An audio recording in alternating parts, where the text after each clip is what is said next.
अव्यक्ति silence द्वारा double light फरिश्ता स्थिति का अनुभव करो। फरिश्ता स्थिति का अनुभव करने के लिए अभी अभी आवाज में आते, डिस्कस करते, कैसे भी वातावरण में रहते, सेकंड में सर्व संकल्पों को स्टॉप कर आवाज से परे न्यारे फरिश्ता स्थिति में टिक जाओ। अभी अभी कर्मयोगी, अभी अभी फरिश्ता अर्थात आवाज से परे अव्यक्ति साइलेंस की अनुभूति। यही अभ्यास लास्ट पेपर में विजयी बनाएगा।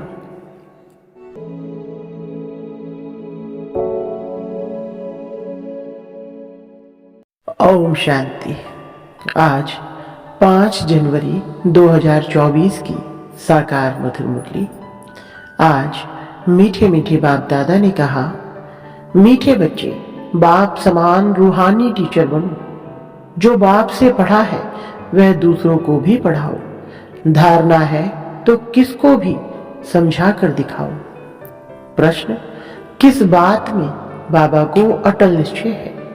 बच्चों को भी उसमें अटल बनना है। उत्तर, बाबा को ड्रामा पर अटल निश्चय है। बाबा कहेंगे जो पास्ट हुआ ड्रामा, कल्प पहले जो किया था वही करेंगे। ड्रामा तुम्हें ऊपर नीचे नहीं करने देगा, परंतु अभी तक बच्चों की अवस्था ऐसी बनी नहीं है, इसलिए मुख से निकलता ऐसे होता तो ऐसा करते, पता होता तो यह नहीं करते। बाबा कहते, बीती को चिताओ नहीं, आगे के लिए पुरुषार्थ करो कि ऐसी कोई भूल फिर से ना हो। ओम शांति। रूहानी बाप रूहानी बच्चों को बैठ समझाते हैं। बाप खुद कहते हैं, मैं जब आता हूं तो किसको पता नहीं पड़ता, क्योंकि मैं हूं गुप्त। गर्भ में भी जब आत्मा प्रवेश करती है तो प्रवेश होने का मालूम थोड़े ही पड़ता है, तिथि तारीख निकल ना सके। जब गर्भ से बाहर निकलती है तब वह तिथि तारीख निकलती है। तो बाबा की प्रवेशता की तिथि तारीख का भी पता नहीं लगता। कब प्रवेश किया, कब रथ में पधारे, कुछ पता नहीं पड़ता। कोई को देखते थे तो वह नशे में चले जाते थे, समझा कुछ प्रवेशता है या कुछ ताकत आई है। ताकत कहां से आई? मैंने खास कोई जब तब तो नहीं किया। इसको कहा जाता है गुप्त। तिथि तारीख कुछ नहीं। सूक्ष्म वतन की भी स्थापना कब होती है यह कुछ नहीं कह सकते। मुख्य बात है मनमना भव। बाप कहते हैं, हे आत्माएं, तुम मुझ अपने बाप को बुलाती हो कि आकर पतितों को पावन बनाओ, पावन दुनिया बनाओ। बाप समझाते हैं, ड्रामा प्लान अनुसार जब मुझे आना होता है तो चेंज जरूर होती है। सतयुग से लेकर जो कुछ पास हुआ सो फिर रिपीट करेंगे। सतयुग त्रेता फिर रिपीट जरूर करेंगे।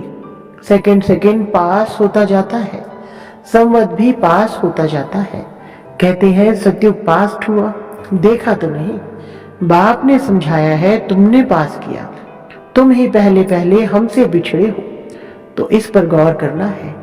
कैसे हमने 84 जन्म लिए हैं जो फिर हूबहू लेने पड़ेंगे, अर्थात दुख और सुख का पाठ बजाना पड़ेगा। सतयुग में होता है सुख। जब मकान पुराना होता है तो कहां से छत बहती है, कहां से कुछ होता रहता है, तो फुरना हो जाता है कि इसकी मरम्मत करनी है। जब बहुत पुराना हो जाता है तो समझा जाता है यह मकान रहने लायक नहीं है। नई दुनिया के लिए ऐसे नहीं कहेंगे। अब तुम नई दुनिया में चलने के लायक बनते हो।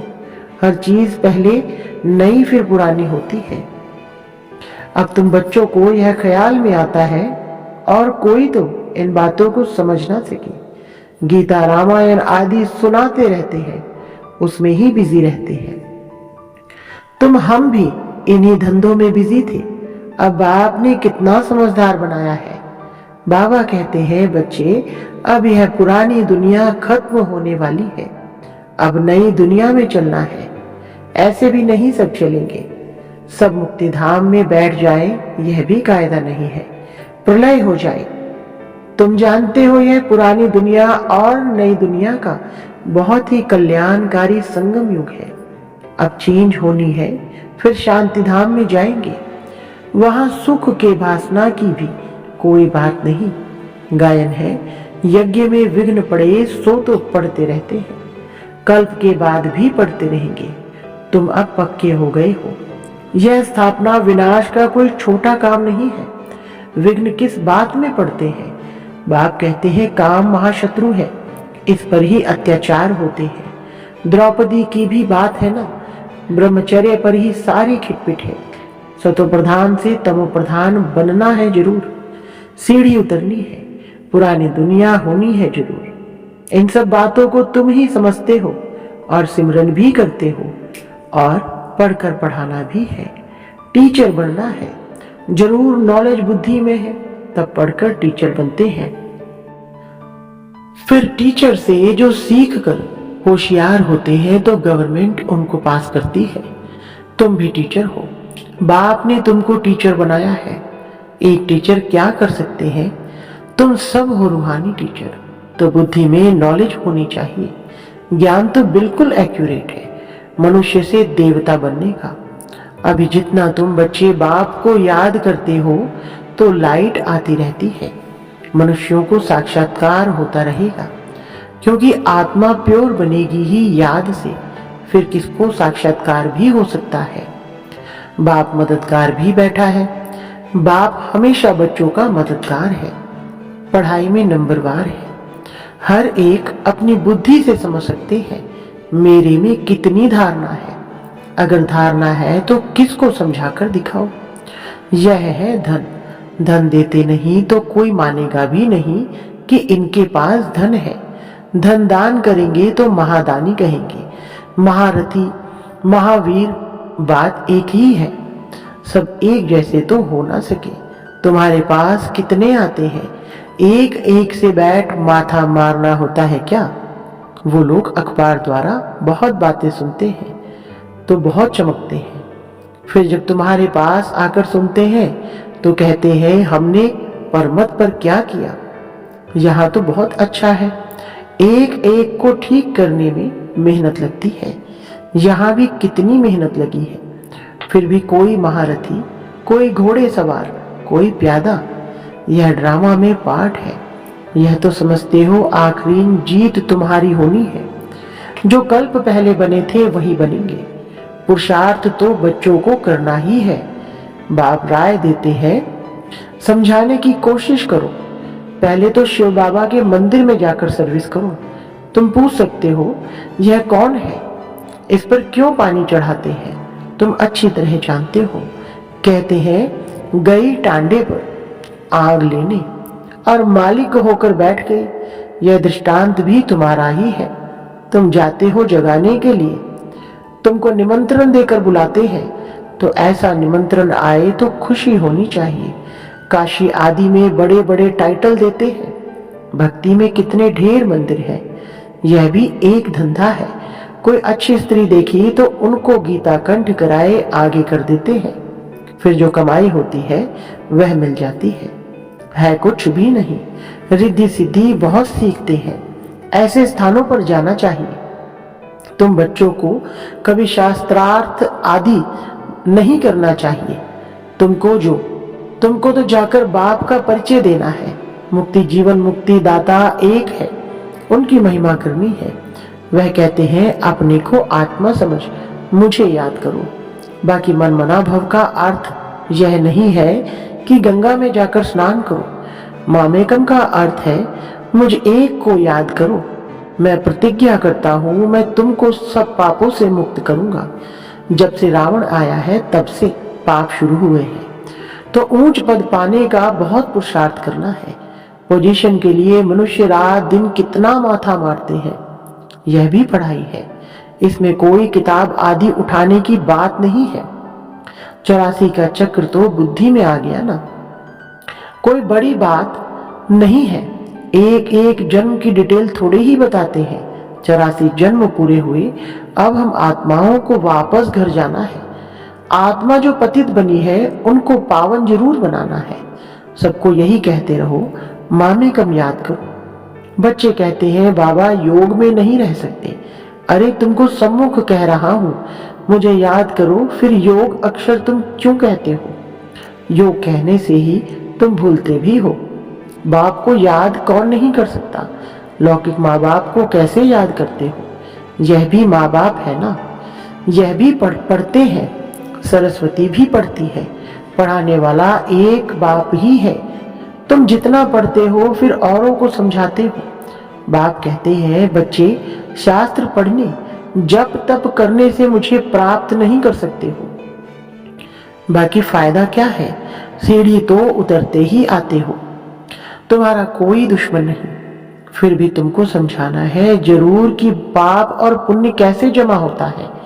रावण राज्य के बाद ही तुमने पाप करना शुरू किया है। ऐसे भी बच्चे हैं जिनको नई दुनिया पुरानी दुनिया क्या है यह भी समझाने नहीं आता है।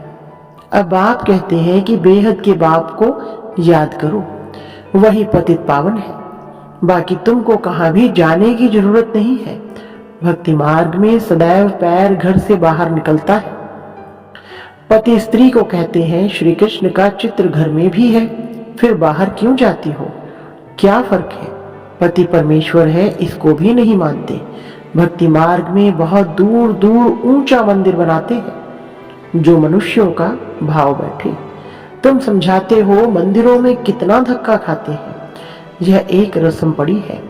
शिव काशी में तीर्थ करने जाते हैं परंतु प्राप्ति कुछ भी नहीं। अब तुमको तो बाप की श्रीमत मिलती है, तुमको कहां भी जाना नहीं है।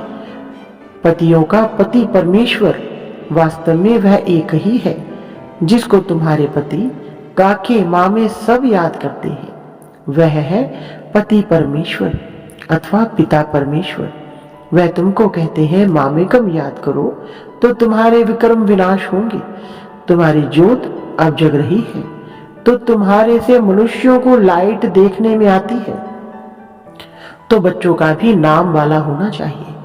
बाप बच्चों का नाम तो बाला करते हैं ना। सुदेश बच्ची समझाने में बड़ी तीखी है, पुरुषार्थ बहुत अच्छा किया है तो पुरानों से भी आगे गई है। इसमें भी जास्ती पुरुषार्थ कर आगे चली जाएगी। सारा मदार पुरुषार्थ पर है। हार्ट फेल नहीं होना चाहिए।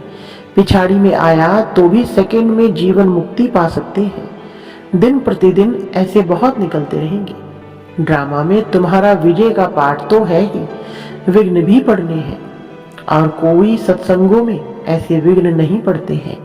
यहाँ विकारों पर ही हंगामा होता है। गायन भी है अमृत छोड़ विष काहे को खाए। ज्ञान से एक देवी देवता धर्म की स्थापना हो जाती है। सतयुग में राम राज्य हो ना सके, समझाने कितनी साफ है। राम राज्य के बाजू में ही रावण राज्य भी दिखाया है। तुम टाइम भी दिखाते हो। यह है संगम। दुनिया बदल रही है। स्थापना पालना विनाश कराने वाला एक बाप है बहुत सहज, परंतु धारणा पूरी होती नहीं और सब बातें याद रहती हैं। बाकी ज्ञान और योग भूल जाता है। तुम ऊंचते ऊंच भगवान की संतान हो। दिन प्रतिदिन तुम साल्वेंट होते जाते हो। धन मिलता है ना, खर्चा भी आता जाता है। बाबा कहते हैं हुंडी भरती जाएगी। कल्प पहले मिसल ही तुम खर्चा करेंगे। कम ज्यादा ड्रामा करने नहीं देगा। ड्रामा पर बाबा का अटल निश्चय है। जो पास्ट हुआ ड्रामा, ऐसे नहीं कहना चाहिए ऐसा होता था, यह नहीं करते थे। अभी वह अवस्था आई नहीं है। कुछ ना कुछ मुख से निकल जाता है, फिर फील होता है। बाबा कहते हैं बीती को चितो नहीं, आगे के लिए पुरुषार्थ करो कि ऐसी भूल फिर ना हो। इसलिए बाबा कहते हैं चार्ट लिखो, इसमें बहुत कल्याण है। बाबा ने एक को देखा, सारी जीवन कहानी लिख रहे थे। समझते हैं बच्चे सीखेंगे। यहाँ फिर श्रीमत पर चलने में ही कल्याण है। यहाँ झूठ भी चल ना सके। नारद का मिसाल, चार्ट से फायदा बहुत है। बाबा फरमान करते हैं तो बच्चों को फरमान पर चलना चाहिए। अच्छा, मीठे मीठे सिकिलधे बच्चों प्रति माता पिता बाप दादा का याद प्यार और गुड मॉर्निंग। रूहानी बाप की रूहानी बच्चों को नमस्ते। रूहानी बच्चों की रूहानी बाप दादा को नमस्ते जी। धारणा के लिए मुख्य सार नंबर 1, ज्ञान धारण कर दूसरों को समझाना है। ज्ञान धन दान करके महादानी बनना है। किसी से भी शास्त्रार्थ ना कर बाप का सत्य परिचय देना है। नंबर 2, तुम्हें बीती बातों का चिंतन नहीं करना है। ऐसा पुरुषार्थ करना है जो फिर कभी भूल ना हो। अपना सच्चा सच्चा चार्ट रखना है। वरदान, योग द्वारा ऊंची स्थिति का अनुभव करने वाले डबल लाइट फरिश्ता भव। विस्तार, आप राजयोगी बच्चे योग में ऊंची स्थिति का अनुभव करते हो। हठ योगी फिर शरीर को ऊंचा उठाते हैं। आप कहां भी रहते ऊंची स्थिति में रहते हो, इसलिए कहते योगी ऊंचा रहते हैं। आपके मन की स्थिति का स्थान ऊंचा है क्योंकि डबल लाइट बन गई।